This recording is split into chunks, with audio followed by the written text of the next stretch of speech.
Welcome to Facts TV News, where everything is true. Babatunde Witter has died. Journalist Winston Babatunde Witter has died. Witter, who worked at a number of media houses, died Wednesday after ailing for some time. Former president of the Press Association of Jamaica, Desmond Richards, remembered Witter as a conscientious person who cared very much for the profession of journalism. Winston Witter was a warrior for press freedom in Jamaica. He dedicated 40 years of his life fighting for and defending freedom of expression in Jamaica, Richards said. Witter was a teacher, and many practitioners today have benefited from Winston's knowledge, both in the classroom at UWI and in the newsroom.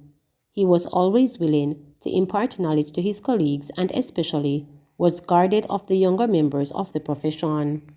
Witter was a bold and courageous journalist, and his work in journalism will live on, Richards continued.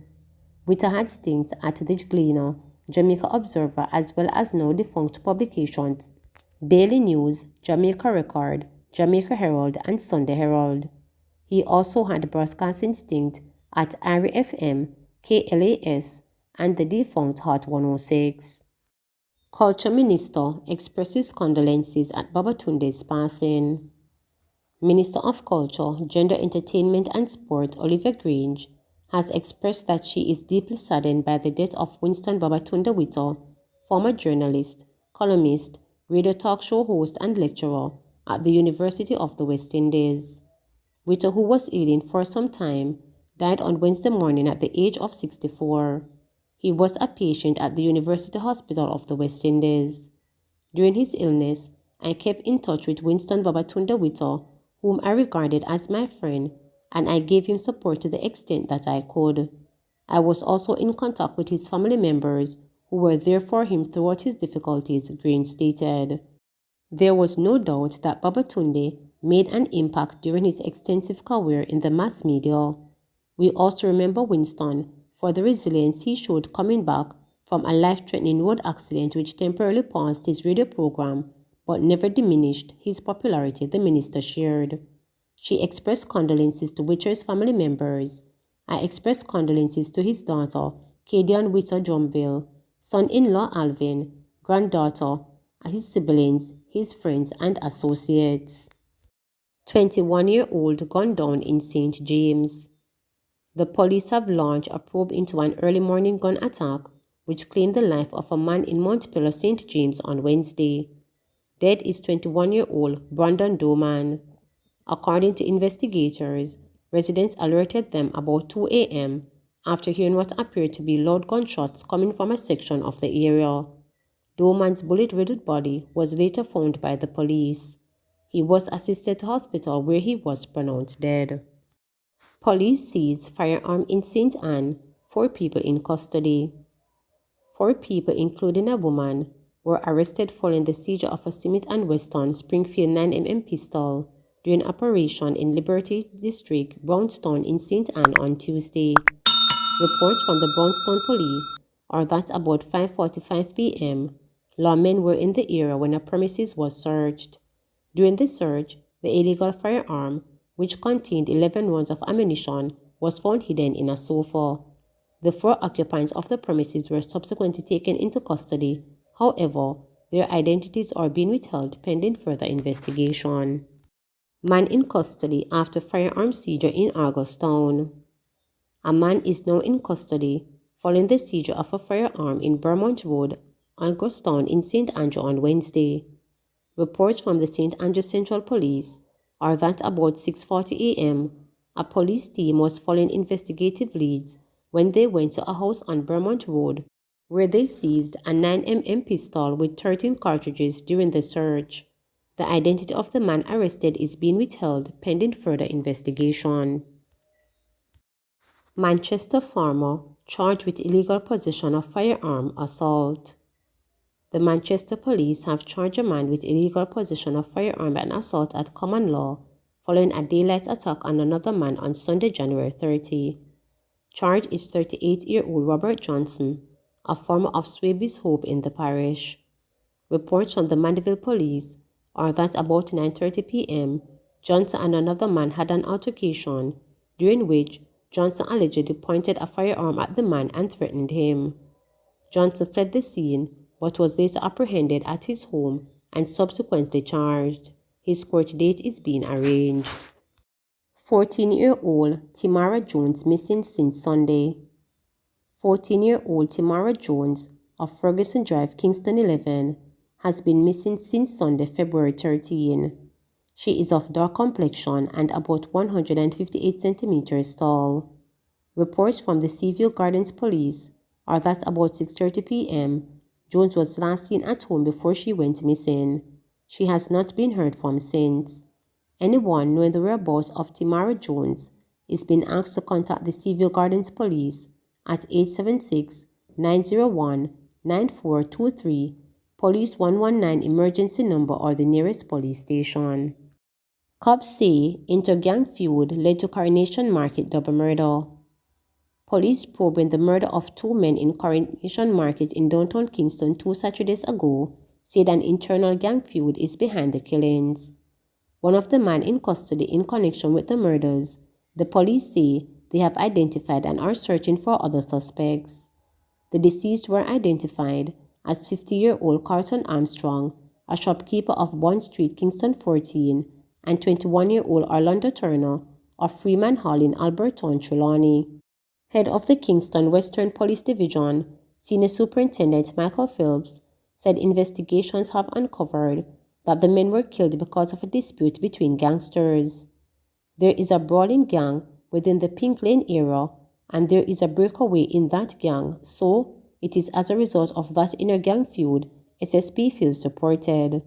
He said detectives from Kingston Western and Major Investigation Divisions are continuing investigations. Police had reported that about 12:30 a.m. on February 5th, both men were inside a business establishment in the market when they were pounced upon by a group of men armed with rifles and handguns. The men then opened gunfire at Armstrong and Turner, hitting them in the upper body before escaping. The injured men were taken to hospital where they were pronounced dead. Suspects held in cops shooting. Swift investigation by the police have led to the detention of two suspects in connection with the shooting of a policeman on Tuesday night. Senior Superintendent Christopher Phillips, the commanding officer for St. Catherine South Division, reported that the suspects, both males, were picked up on Wednesday. SSP Phillips revealed that one of the suspects was picked up in Christian Gardens and the other was picked up in Spanish Town, both in St. Catherine. They are being interrogated. The policeman, who is stationed in the St. Catherine South Division, was on his way to work when he was attacked and shot by gunmen traveling on motorcycles. His firearm and motorbike were also stolen. Reports indicated that a passerby found the injured lawman in bushes on the Municipal Boulevard, formerly 195, in St. Catherine the following morning. He was taken to hospital where he is being treated. Woman killed at Old Harbor Fishing Village identified. The police are yet to determine a motive for Tuesday's shooting death of a fish vendor at the Old Harbor Fishing Village in St. Catherine. The vendor has been identified as 52-year-old Patsy Coleman of Roster Corner in Sandy Bay, Clarendon. Coleman was allegedly shot by a lone gunman who fled the area shortly after. Reports are that Coleman, after using a bathroom at the facility, was pounced upon by the gunman and shot multiple times in the upper body sometime after 1 p.m. She was later pronounced dead. While fleeing the area, men reportedly chased the gunman along the fishing beach, but the culprit fired wildly to stave off any attempts from being captured. He then made good his escape. Investigations are ongoing. We were prepared for her. Cops say Combo Boss Party was not held in St. Anne. Sex party promoter Shanice Combo Boss Wilson seemed to have heeded the warning of the St. Anne police that she should not bring her event to the parish. Wilson had been promoting a pre-Valentine's version of her now infamous combo party in Ocho Rios, but Senior Superintendent Dwight Powell, the top cop for St. Anne, said police made several inspections and as far as he knows, the party was not held. We were prepared for her, SSP Powell told reporters on Wednesday. We did some checks and we didn't come up with anything. He said, however, that a probe is still ongoing. We are still checking to find out if, per adventure, something had happened, he assured. Last month, Wilson on her social media platform, including TikTok and Instagram, said the author's version of her party would offer the same $5,000 combination of sexual favors. The party, she said, was scheduled to begin at 2 p.m. But police had warned that Wilson will feel the full force of the law if she attempted to keep her sex party anywhere in the parish. The Portmore police have been trying without success to serve a summons on Wilson for breaching the Disaster Risk Management Act (DRMA). This is because of her first combo party, which was held at the nightclub on the infamous back road in St. Catherine on December 5th last year. The party caught fire in the public imagination after a video surfaced of her inviting patrons to the event, advertising sex act as part of an outreach combo deal for $5,000. Limited vaccinated audience approved for Reggae Month special events. The Minister of Culture, Gender, Entertainment and Sports has stated that authorization has been given for the ministry to host a limited, fully vaccinated audience for 2 special Reggae Month concerts. Since the start of the pandemic in 2020, Reggae Month activities have been staged virtually. Culture Minister Oliver Green stated that she welcomes the return of an audience to these 2 Reggae Month events as a great development as Jamaica prepares to reopen the events and entertainment sector. We are starting with these 2 very high quality concerts at which a small number of specially invited, fully vaccinated guests will be allowed to attend in person, but everyone will be able to enjoy the music as the concerts will be broadcast on our Reggae Month TV platforms, Green stated. The first event, dubbed Reggae on the Pier, will feature some of reggae's biggest names including Beres Hammond, Marcia Griffiths, Taurus Riley, Derek Morgan, Richie Spice, Christopher Martin, and Romain Virgo. Reggae on the Pier, produced in association with VP Records, is being filmed in Port Royal Wednesday evening for broadcast at a later date on Reggae Month TV. The second event is Caesar Kalonji in concert with the 35-piece Reggae Orchestra, which will be filmed on the weekend for delayed broadcast on Reggae Month TV. The minister added that Reggae Month TV is streamed daily on various online platforms. These include the Jamaica Cultural Development Commission's YouTube and Facebook pages, the Facebook pages of MCGES and Minister Grange, and on PBCJ and TVJ. New seed facility established in St. Catherine. The region's capacity to protect crop production has been strengthened following the establishment of a new seed facility at the Bullies Research Station in Old Harbour, St. Catherine. Funded by the Pilot Program for Climate Resilience (PPCR), the new seed facility will facilitate the storage of seeds in good physical and psychological condition from the time they are harvested until the time they are planted.